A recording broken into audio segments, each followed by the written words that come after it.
जय श्री ओम नमः सिद्धेभ्यः। सर्वमंगलमांगल्यं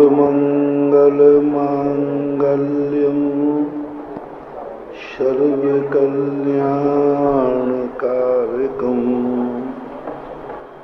प्रधानं सर्वधर्माणां जैनं जयतु शासनं जैनं जयतु शासनम्।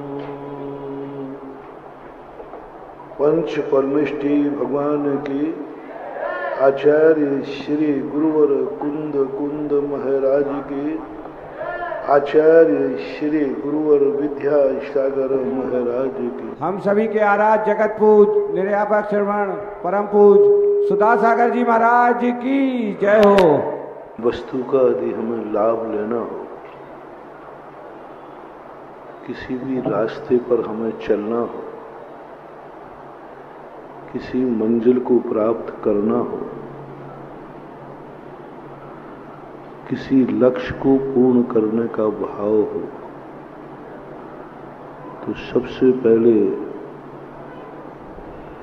उसकी विधि समझना चाहिए। हम बहुत जल्दी कार्य को देखकर कार्य करने के लिए चल पड़ते हैं, परिणाम स्वरूप फेल हो जाते हैं। हम भोजन की महिमा सुनकर खाने बैठ जाते हैं, परिणाम स्वरूप बीमार हो जाते हैं।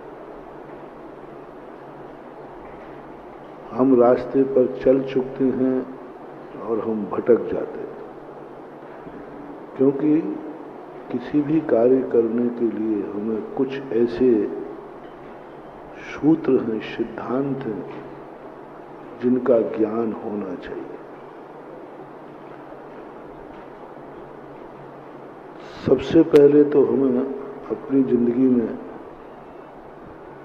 बाधक कारणों का ज्ञान होना चाहिए।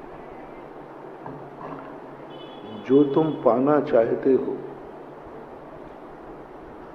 तुम्हें खुद पाना है,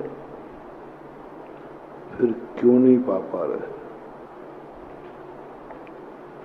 तुम अच्छा बनना चाहते हो, तुम्हें खुद अच्छा बनना है, पर अच्छे क्यों नहीं बन पा रहे?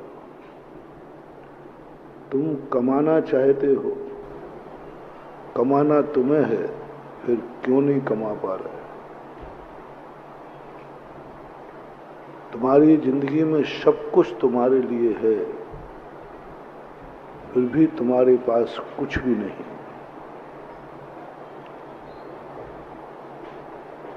पटवारी से पूछा तो बोले सारी जमीनें पूरे नगर की तुम्हारे नाम है, लेकिन तुम तो फुटपाथ पे हो। पट्टा रजिस्ट्री कह रही है कि तुम इतनी संपत्ति के मालिक हो, लेकिन पता चला कि तुम तो फुटपाथ पर, तुम्हारे पास तो कुछ भी नहीं। शास्त्रों से पता चलता है कि हम अनंत शक्ति संपन्न हैं, भगवान का रूप है, भगवान का रूप। दोनों दर्शनों के अनुसार यदि हम सोचते हैं,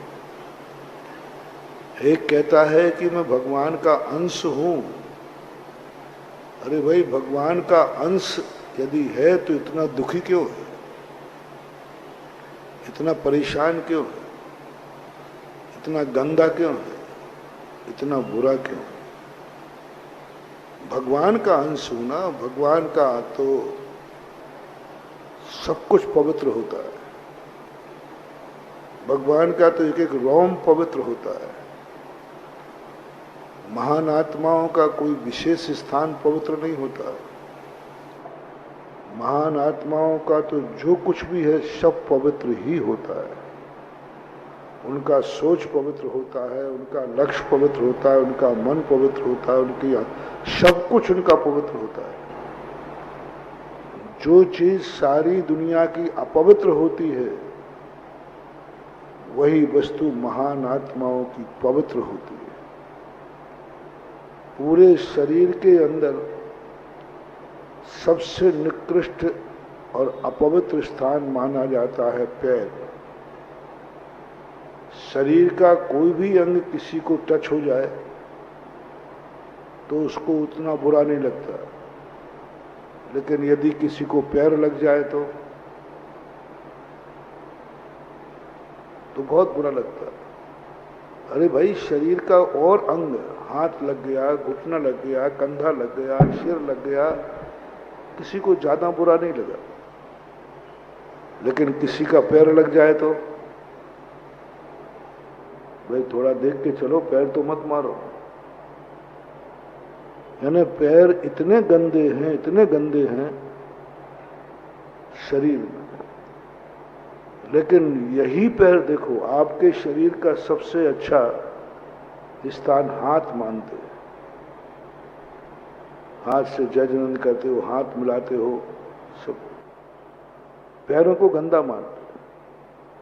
लेकिन बिल्कुल उल्टा करना, महान आत्माओं का पूरे शरीर में सबसे पवित्र कौन सा अंग है? और तुम्हारे पूरे शरीर में सबसे अपवित्र अंग कौन सा है? पैर। अब बोलो कितना अंतर आ गया। तुम्हारा शरीर का पैर सबसे ज्यादा अपवित्र है। कहीं जाओ पैर धो लो, हाथ धो लो नहीं, उतना नहीं, पैर धो लो। सबसे गंदा स्थान, सबसे अपवित्र, निकृष्ट। लेकिन यही पैर महान आत्माओं के पूरे शरीर में सबसे ज्यादा पवित्र, ताकतवान, शक्तिमान, एनर्जी देने वाले पैर होते। हनुमान जी ने श्री राम से कुछ नहीं मांगा, आशीर्वाद भी नहीं मांगा। ये आपका आशीर्वाद हमारे सिर पर सदा बना रहा है। गजब की चीज थे हनुमान, बहुत गजब की। जब हनुमान जी से कहा कि मांग लो, क्या मांगना चाहते, मैंने हर व्यक्ति को सब कुछ दिया, सब कुछ दे दिया। विभीषण ने किया, उनको लंका का राज दे दिया। सुग्रीव ने सहयोग किया, किष्किंधा का राज दे दिया। सबको बन, बस एक ही विकल्प था। हनुमान ने सब कुछ किया, लेकिन मैंने हनुमान को कुछ नहीं दिया। एक दिन रामचंद्र जी को विकल्प आ गया, क्या दूं? सब कुछ देता हुआ भी छोटा लग रहा है। हनुमान के लिए अयोध्या का राज्य भी दे दूं तो भी छोटा है, क्योंकि उसने जितना उपकार किया है। तो एक दिन रामचंद्र ने हनुमान को पकड़ के बैठा ला, बैठो यार, तू अपनी इच्छा से बोल, तू क्या चाहता है। बहुत मना किया। रामचंद्र जी ने सौगंध चढ़ा दी, तुझे मेरी सौगंध है। गजब की चीज, मानना पड़ेगा हनुमान जी का दिमाग। क्या नहीं मांग सकता था, सब कुछ मांग लेता। अयोध्या का राज्य मांगो, जो मांगते किमिक्षिक वरदान मिला था। चलो और कुछ नहीं मांगा तो हमेशा एक ही बात आप लोग कहते हो। मान लो कोई व्यक्ति, पहली बात तो यदि हम मांगने की बात कह दूं ना कि आज जिसको जो मांगेगा वो दूंगा, सब पता नहीं क्या क्या लिस्टें रखोगे, सब लिस्टें रख दोगे, सब। अरे चलो रे भाई, और तुरंत भी आए रिश्तेदार को फोन, आ जाओ भाई आज महाराज कुछ दे रहे हैं, सब लिस्ट में। थोड़ा भी धर्मात्मा होगा तो अधिकतम ये मानेगा, महाराज जी हमें कुछ नहीं चाहिए, आपका आशीर्वाद बना रहे। कुछ नहीं चाहिए, बस आपका आशीर्वाद बना रहे, आपका ये हाथ हमारे सिर पर बना रहे, इससे ज्यादा तुम मांग ही नहीं सकते। बस आशीर्वाद चाहिए, अब कुछ नहीं चाहिए, आपका आशीर्वाद सदा बना रहे, आपका हाथ सिर पर है, भगवान कुछ नहीं चाहिए। सारे संसार के भक्तों ने यही मांगा अपने बड़ों से, अच्छे बेटे माँ बाप से ही बात, पापा कुछ नहीं चाहिए, आपका आशीर्वाद चाहिए। क्या होता है वो तो अपने स्वार्थ की बातें मानता है। जो मूर्ख होता है, बालक होता है, यदि बालक से कहा जाए बेटा क्या मांगना है, बोले पापा बस एक चॉकलेट का डिब्बा लाके दे दो बस। तुम भी बालक ही हो। जब जब तुम्हें पता चले कि यहां हमारी बहुत बड़ी बात मानवा हो, बहुत बड़ा मोटिवेशन दे रहा हो, जिंदगी में यदि मोटिवेशन आ जाए तो शायद तुम्हारा जिंदगी बहुत ऊंचाइयों पर पहुंच जाए। जब हमें पता चलता है कि बड़ों के पास यह मिलता है, कुछ मिल जाएगा, हम मांगने पहुंच जाते हैं भिखारी बनकर। पता चल जाए कि मंदिर में ये मिलेगा, महाराज से ये मिलेगा, गुरु से ये मिलेगा, शांति धारा से ये मिलेगा, लाइन लगा लेते हैं और सब कहते हैं मिलता है, मिलेगा। मैं ये नहीं कह रहा हूं कि आपका मांगना व्यर्थ है, नहीं, बिल्कुल व्यर्थ नहीं। यदि व्यर्थ होता तो अनादिकाल से लोग मंदिर में, भगवान में, गुरुओं के पास, माता पिता के पास सदा से मांगते आए हैं और उनकी मांगें पूरी होती रही, हमेशा से। 99% बेटों ने माँ माता बाप से जो मांगा वो मिला, तभी तो बेटे मांगते। यदि माँ बाप के मांगने पर कुछ नहीं मिलता तो लोग मांगना बंद कर देते, क्योंकि माँ बाप कब से हैं दुनिया में? जब से दुनिया है। बेटे कब से हैं दुनिया में? जब से दुनिया है। तो आज तक किसी बेटे को माँ बाप ने कुछ दिया ही नहीं मांगने पर, तो लोग मांगना बंद कर देते, मांग ही नहीं सकते। सामने कुर्सी डाल के नहीं बैठना है, बोलो ना।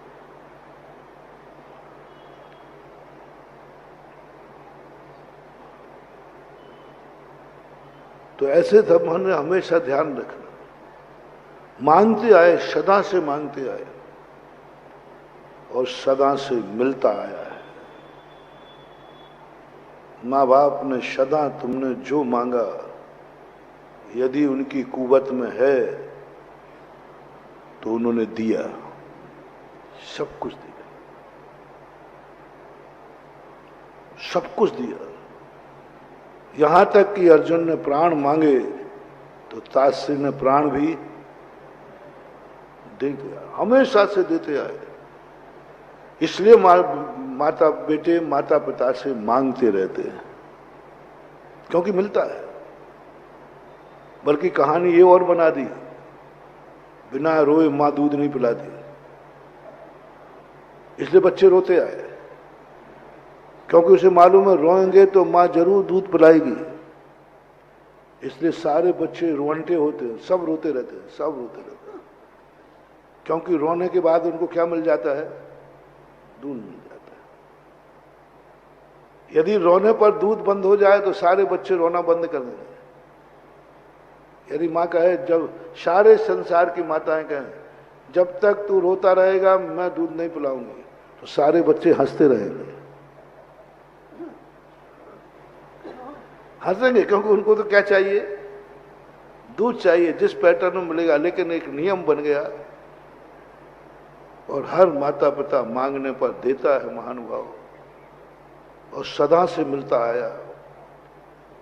इन माता पिता की उदारता ने, माता पिता के मोह ने, माता पिता की इस भावना से कि मैं बेटे की हर इच्छा पूरी करूंगा,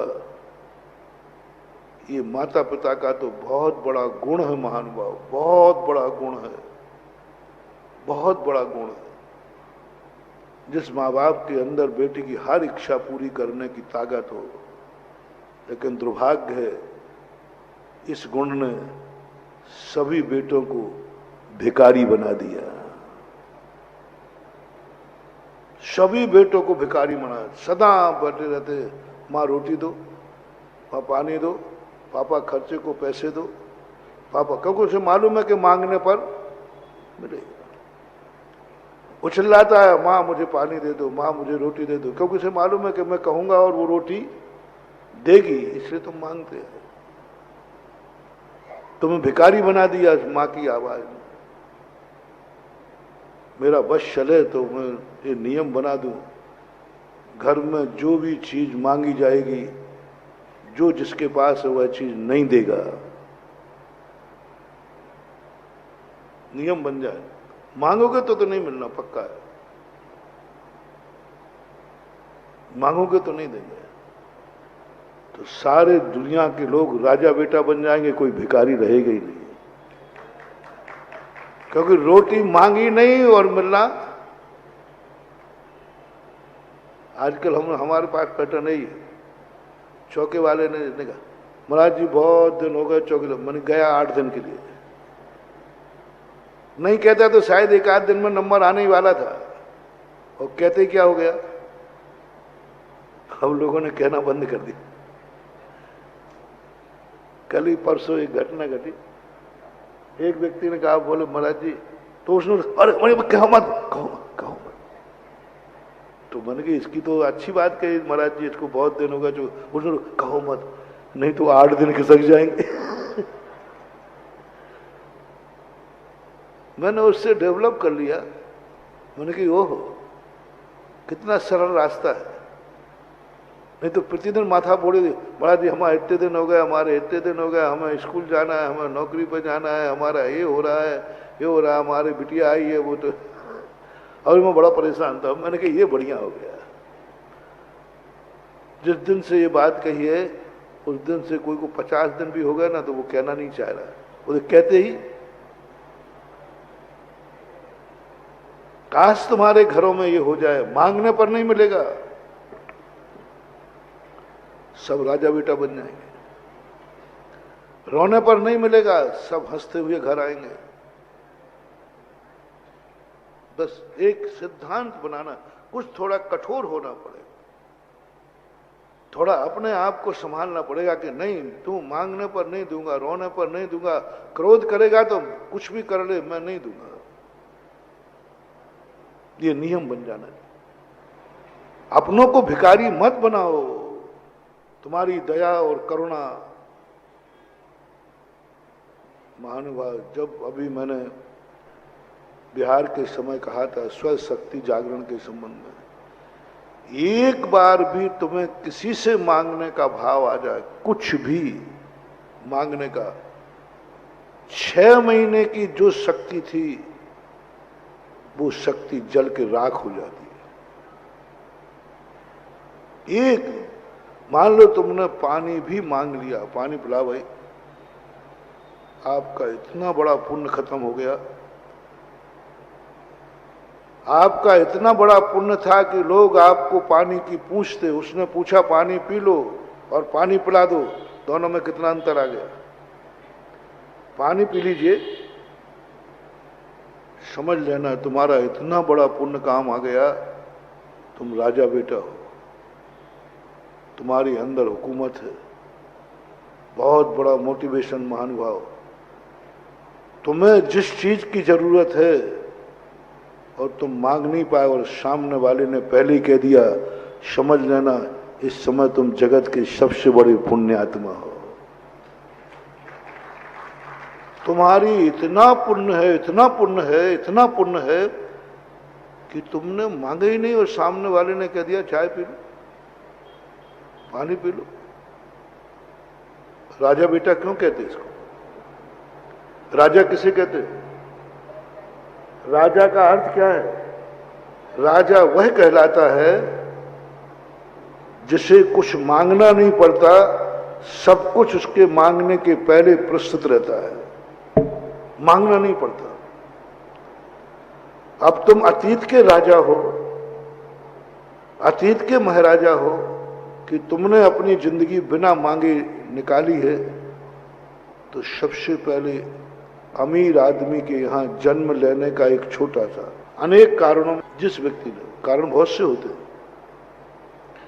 मैं नियम लेता हूं कि मैं अपने माँ बाप से कभी भी संपत्ति मांगूंगा नहीं। अपने भाई से बंटवारे में मांगूंगा नहीं, मुंह नहीं खोलूंगा, कभी नहीं खोलूंगा। मैं खर्च के लिए पापा से पैसा मांगूंगा नहीं, मैं स्कूल की फीस के लिए पैसा मांगूंगा नहीं, कपड़े लत्ते के लिए पैसा मांगूंगा नहीं, यात्रा के लिए मांगूंगा नहीं, मैं कभी मांगूंगा नहीं, कभी नहीं मांगूंगा।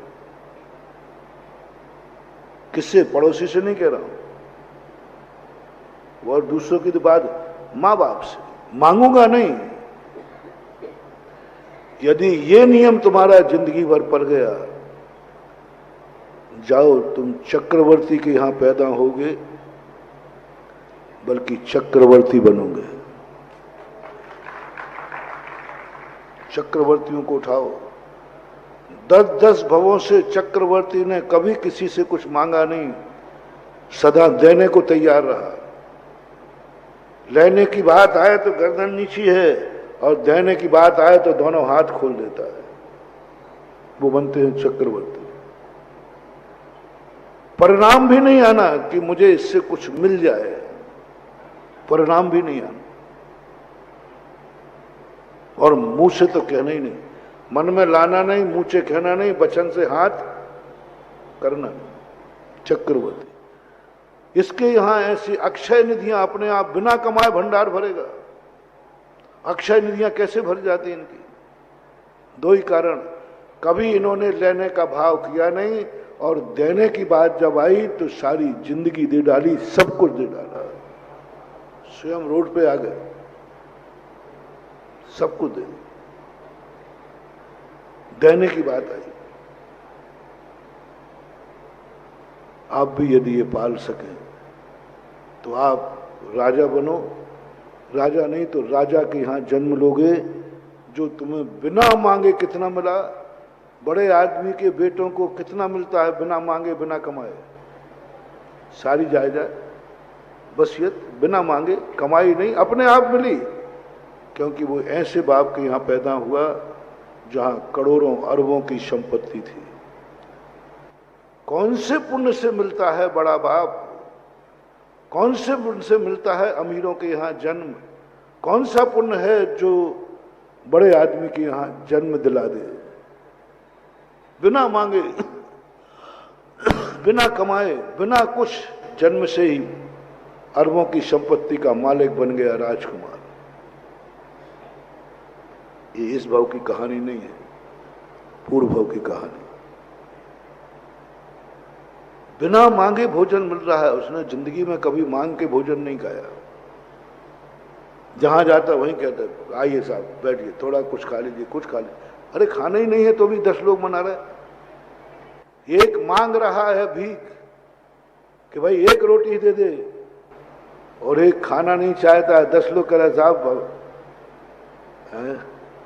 क्या बात है, अरे भाई 1 गिलास तो ले लो, हमारा जीवन धन्य हो जाएगा। आपको नहीं खाना तो क्या मतलब है, हमारे लिए खा लीजिए कम से कम। मना रहे हैं लोग। कौन सा पुण्य है? इसने जिंदगी में कभी मांग करके नहीं खाया। महानुभाव, यदि आपकी आदत बन सके तो बिना साधना, बिना फोकट के आपको सब कुछ मिल जाए, सब कुछ मिलेगा। और हर चीज में ये नियम बना लीजिए, कोई भी हमारी जिंदगी की आवश्यक वस्तु के लिए हम मांगने का अभ्यास करते हैं। थोड़ा सा शुरू करो, थोड़ा सा शुरू करो, दिन से शुरू करो। 1 घंटे हम इतने बजे तक किसी से कोई चीज नहीं मांगेंगे। मुझे कितनी भी जरूरत पड़ जाए मैं नहीं मांगूंगा। कल 2 घंटे, 3 घंटे, 24 घंटे। एक स्थान निश्चित कर दो, इस स्थान पर जब मैं रहूंगा तब मैं किसी से कुछ नहीं मांगूंगा, यहां मैं दूंगा, लूंगा नहीं। चक्रवर्ती, बड़े बड़े राजा महाराजाओं की दानशाला अलग होती थी, ये पूजा स्थान अलग है, दान अलग है। होगा क्यों? सारे घर को, सारी दुनिया को एक समान मत बनाओ। नहीं तो तुम्हारे 12 मासी एक समान दिन आ जाएंगे। इस संसार को डिवाइड करो। तुम्हें जो कुछ भी करना है उसका क्षेत्र निश्चित करो। यह कार्य मैं इसी क्षेत्र पर करूंगा, अन्य क्षेत्र का त्याग है। बहुत सरल उपाय है। पहला नियम दे रहा हूं, कुछ भी करना, जो तुम्हें करना हो करना, मैं कुछ भी नहीं बोलूंगा। तुम्हें गाली देना है तुम जानो, आप क्षेत्र निश्चित करो। यह कार्य मैं इसी क्षेत्र पर करूंगा, इसके बाहर का त्याग है। उज्ज्वल समंत्रभद्र महाराज ने शेष क्षेत्र के पाप से तुम बच गए, महावृत्ति, क्योंकि तुमने नियम लिया यह करो। मान लीजिए तुम्हारा पूरे संसार में एक कोई आइटम ले लेता हूं, भोजन ले लेता हूं, चलो भोजन का क्षेत्र निश्चित कर दो। इस दुनिया में तुम कहां कहां भोजन करोगे।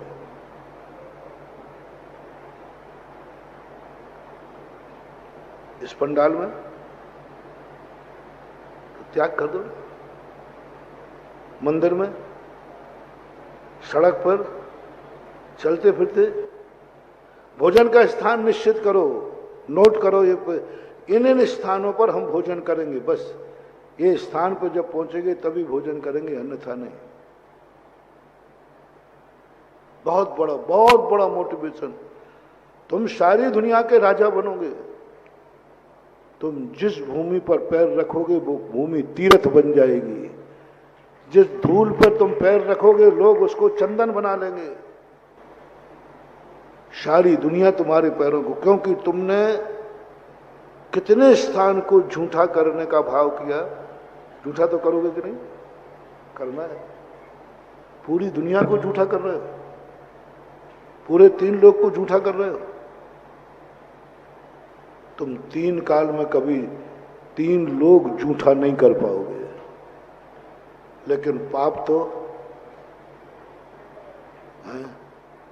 पूरे ललितपुर में एक इंच स्थान पर किस किस ने भोजन किया? महाराज, मैं पूरे ललितपुर में जितनी भूमि है ना, सब में भोजन करके आ गया हूं।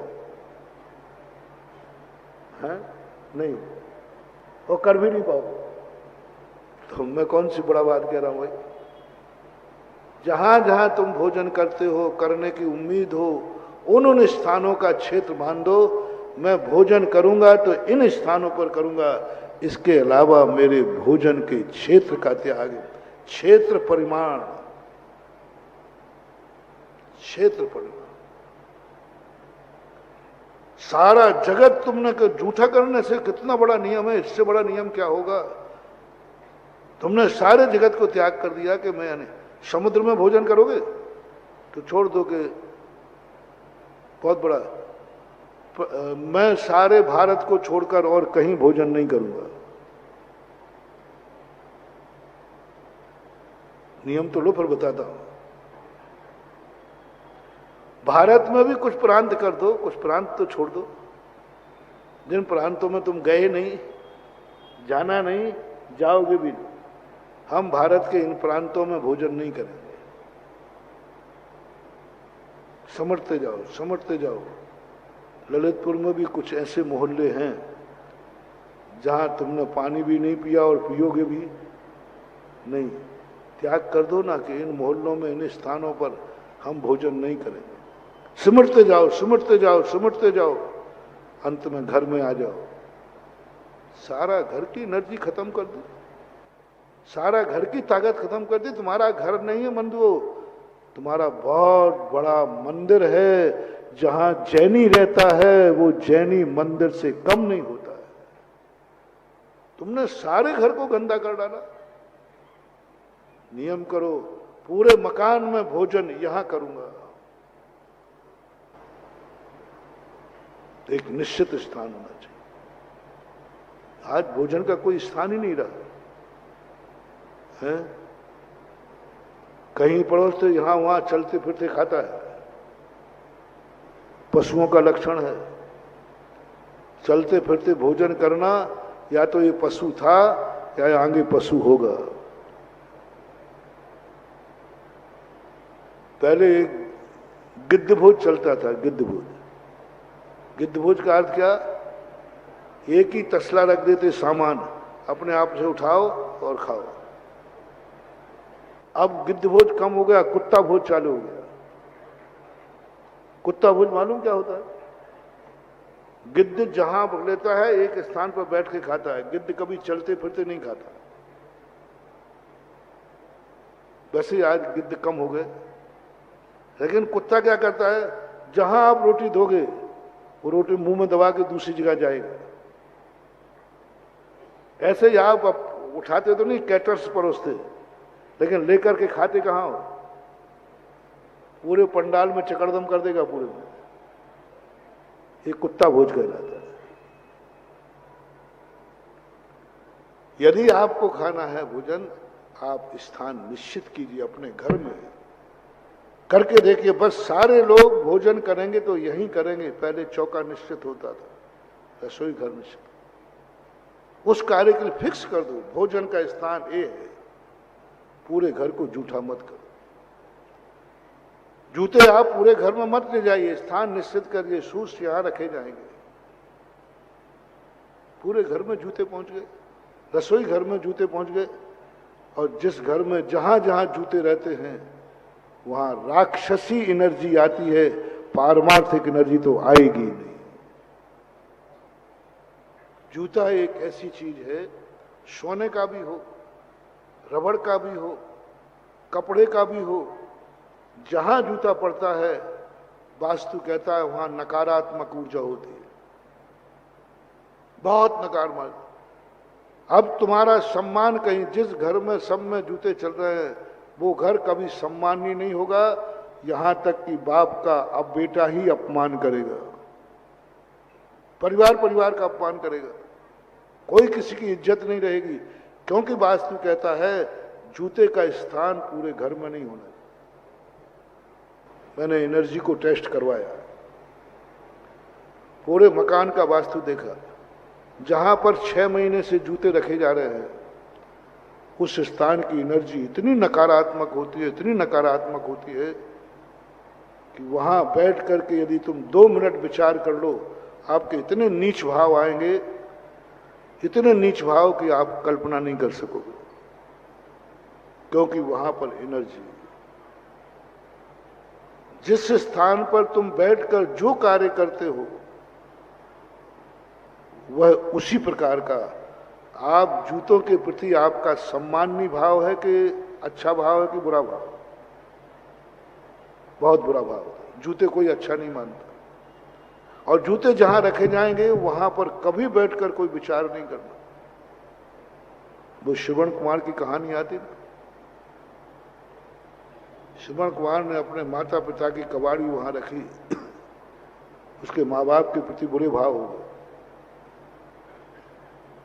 वो समझ गए, कबाड़ी को उठा करके नदी पर ले गए, भाव अच्छे हो गए। आप पूरे घर में जूते चप्पल ले जा रहे हैं, रसोई घर में जूते चप्पल हो जा रहे हैं। ये कोई धर्म नहीं बता रहा हूं, ये साइंस है, भौतिक साइंस है। इसलिए उनका स्थान निश्चित होना चाहिए, बोर्ड लगना चाहिए, इससे अंदर घर में कोई जूते चप्पल नहीं लाएगा। आपका सब चीज का कोई स्थान नहीं, हर चीज निश्चित करो। डाइनिंग टेबल आपकी निश्चित होना चाहिए। पहले आपने सुना होगा राजमहलों में कोप भवन अलग होते थे। कोई व्यक्ति को रोना है, शोक मनाना है, पूरे महल में नहीं रो सकता, पूरे महल को गंदा नहीं कर सकता। जहां चाहे रोने बैठ जाओ, जहां चाहे रोने बैठ जाओ, जहां चाहे बैठ के रूस जाओ, जहां चाहे बैठ के क्रोध करो, जहां चाहे बैठ के गाली गलौज करने लग जाओ, जहां चाहे बैठ के झगड़ा करने लग जाओ। नहीं, महलों में पहले कोप भवन होते थे। जिस व्यक्ति को अपना रोष व्यक्त करना है वो उस महल में जाके बैठ जाएगा, वहां जाकर के वो रोएगा, गाएगा, कोप करेगा, क्रोध करेगा, सब करेगा, पूरे महल का नाश नहीं करेगा। ये कोई धर्म नहीं था, बहुत बड़ा साइंस था। मैं आपको किसी कार्य के लिए नहीं रोक रहा हूं, जो आपको करना है सब करिए। आप घर में निश्चित कर दीजिए यह कार्य यही होगा, वह कार्य उस संबंधी एनर्जी आपको देगा और आपकी बहुत बड़ी सहयोग करेगा। आप 6 महीने करके देख लीजिए। एक निश्चित कर दीजिए स्थान कि मैं इसी स्थान पर बैठ के भोजन करूंगा। हो सके तो आप पाटा निश्चित कर दीजिए, हो सके तो आप थाली निश्चित कर दीजिए, हो सके तो आप पानी पीने का गिलास निश्चित कर दीजिए, हो सके तो आप लोटा निश्चित कर दीजिए। इनको 6 महीने आप प्रयोग करिए। 6 महीने बाद उसी थाली में उसी स्थान पर भोजन कुछ गलत भी हो जाएगा तो तुम्हारे पेट में जाते ही वो तुम्हें नुकसान नहीं करेगा, क्योंकि वो आपको मान चुका है कि ये मेरे से बंधे हुए। वह गिलास भी मान चुका है कि ये मेरे से पानी पिएंगे, मैं ही इनकी जिंदगी हूं, मैं ही इनका नियम हूं, मेरे द्वारा ही इनकी प्यास बुझेगी। वो गिलास को ऐसी आत्मीयता हो जाएगी, ऐसी आत्मीयता हो जाएगी जैसे माँ बेटे को आपसी में एक दूसरे से आत्मीयता हो जाती। पुद्गल चीजें भी मैंने एक बार बहुत 8 दिन प्रवचन दिए थे। ये घड़ी एनर्जी दे सकती है, पुद्गल है, जड़ है, ये हमारे संकट दूर कर सकती है, ये हमें ताकत दे सकती है, ये हमारी इज्जत दे सकती है। बस सबसे पहले आपकी दृष्टि में इसकी कितनी इज्जत है, आपका कितना सम्मान है इसको, आप इसके टूटने पर कितने दुखी होंगे। इसलिए दुखी नहीं कि अब इसमें पैसा लग जाएगा,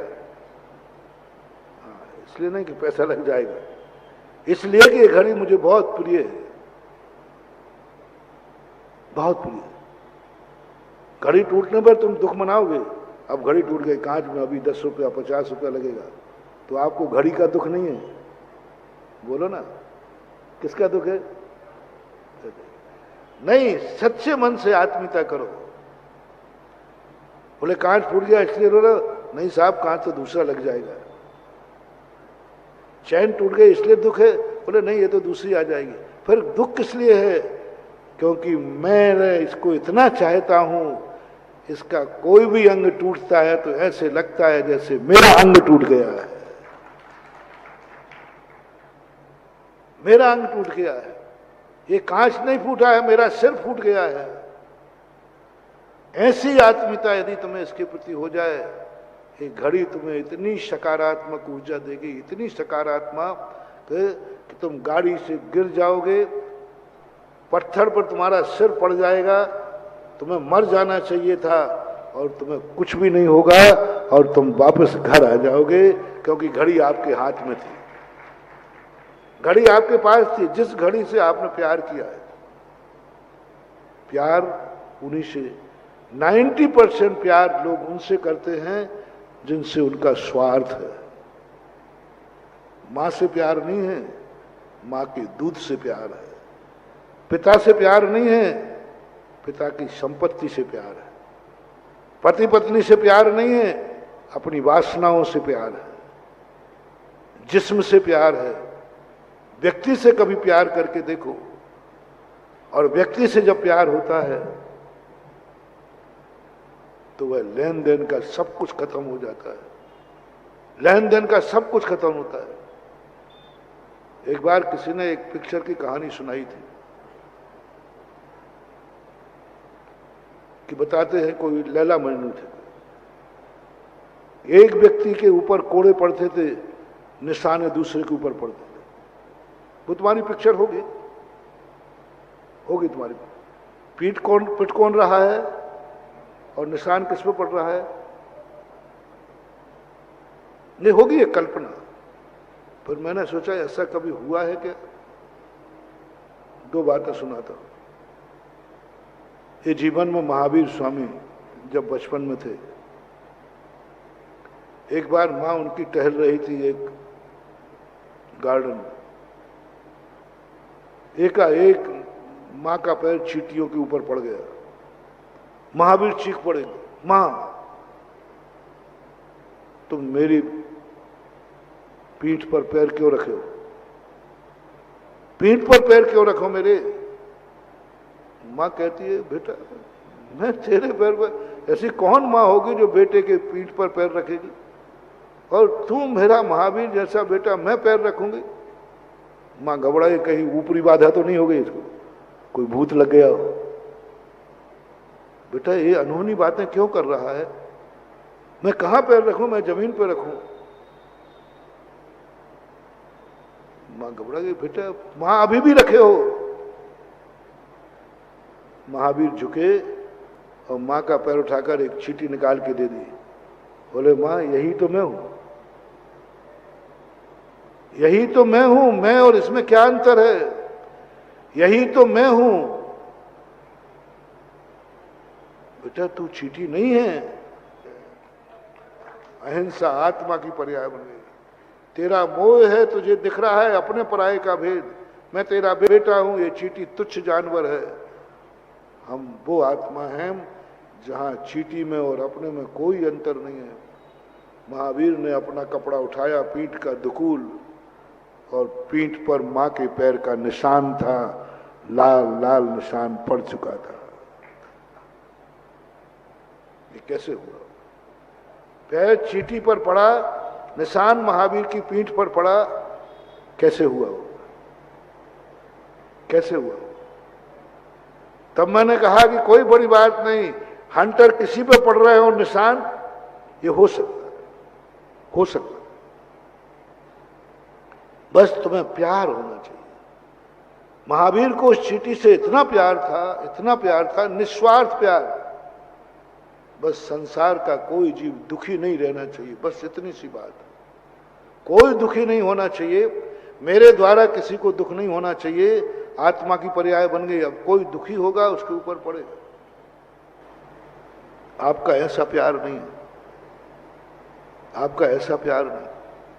आपका प्यार किसी स्वार्थ को लेकर के, वो स्वार्थ पूरा नहीं होगा तो आप मां को भी गाली देना शुरू कर दोगे, पिता को भी बड़ा भला शुरू कर दोगे। आपके स्वार्थ की पूर्ति नहीं हुई, यानी आपको प्यार नहीं है, आपका स्वार्थ का प्यार। और आपके प्रतिकूल हो जाए, फिर देखो आप क्या व्यवहार करते माता पिता। तुम तो भगवान को ही नहीं छोड़ते, माँ बाप को क्या छोड़ोगे? जिन भगवानों के प्रति तुम्हारा बुरा कोई अच्छा काम ना हो और तुम्हारी इच्छा पूरी नहीं हो तो तुम मंदिर जाना छोड़ देते हो।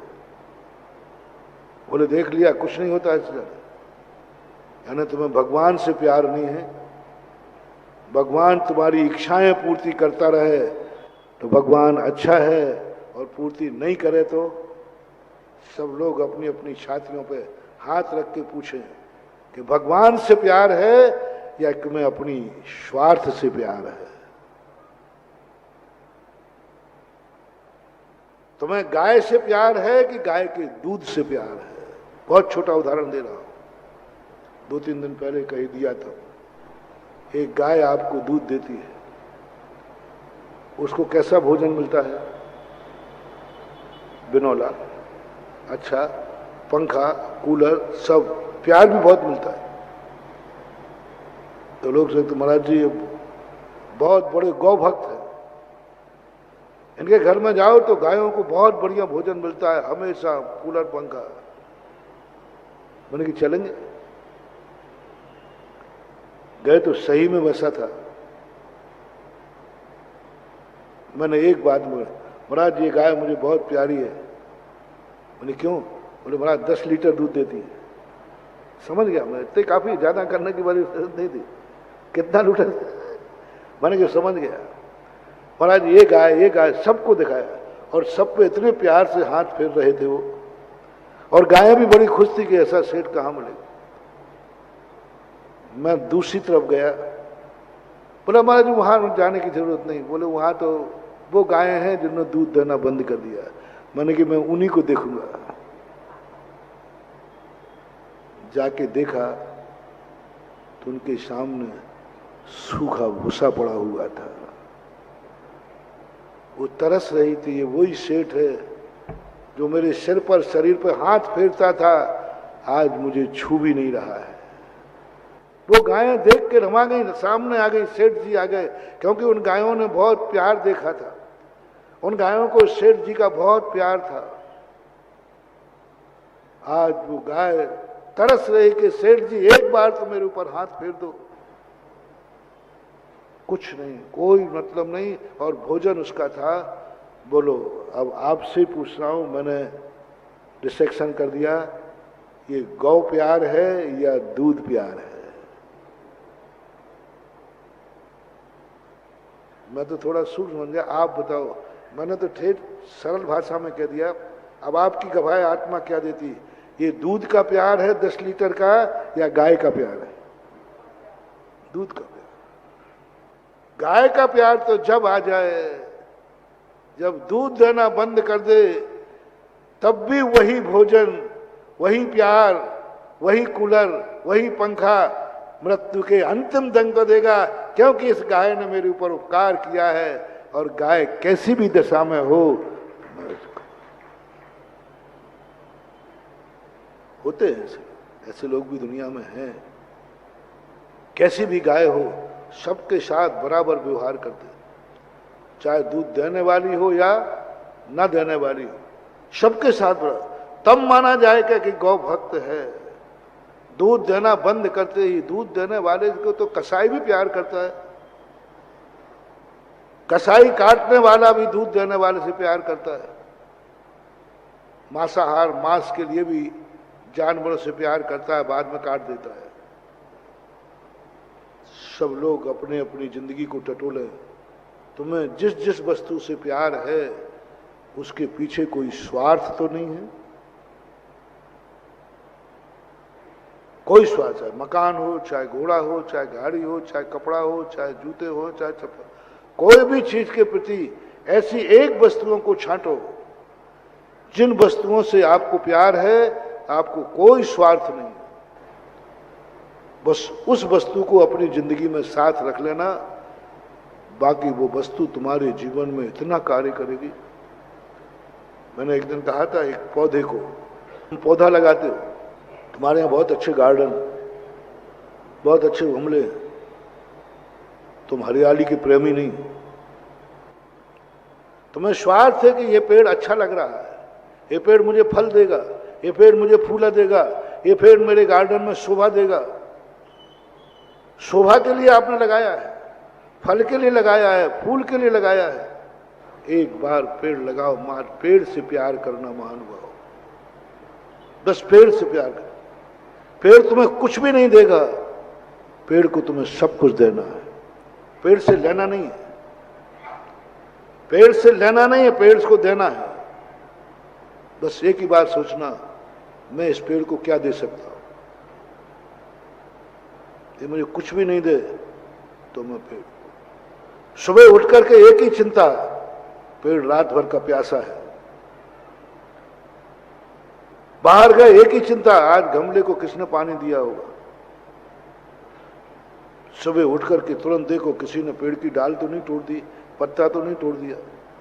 एक बेटे जैसा, जैसा एक बेटे से आप प्यार करते हो, एक पेड़ को आप 6 महीने प्यार कर लीजिए, वो पेड़ आपका मंदिर हो जाएगा। वो पेड़ भगवान से भी ज्यादा एनर्जी तुम्हें देगा, वो रक्षा करेगा। भगवान की जरूरत नहीं, बस पेड़ को एक बार प्यार करके देखो, निस्वार्थ प्यार। किसी जंगल के पेड़ को पानी दे के देखो, जिंदगी बन जाएगी रे। बस मेरे लिए, मैं किसी दान का लिए महाराज को नहीं बुलाया है,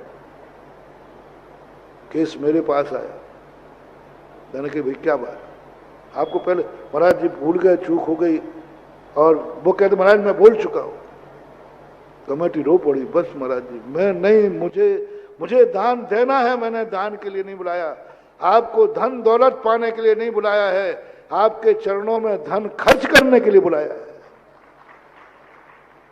हमें अपना जीवन धन करना है, हमें दुनिया का दान नहीं बटोरना है, हमें दुनिया से दान नहीं चाहिए। मुझे खुद, अध्यक्ष खुद खड़ा हो गया, मुझे खुद अपना दान करना है, मेरा मन है, मैं दान खर्च करने के लिए आपको बुलाया है, ना कि दान इकट्ठा करने। मैंने सोचा मैंने अपने भक्त के लिए फिर अंत में भक्त के लिए कहा, मैंने कि तुम अपनी बोली वापस लो, ये चतुर्थकालीन नगरी है, यहाँ के लोग कहाँ मिलेंगे ऐसे श्रावक। अक्सर कर तो वे लोग होते हैं जो कहते हैं अपना माल बच जाए, पराया माल आ जाए। नहीं हुआ। फिर मैं वहां गया, मैंने कहा भाई कोई योजना तो नहीं आपकी?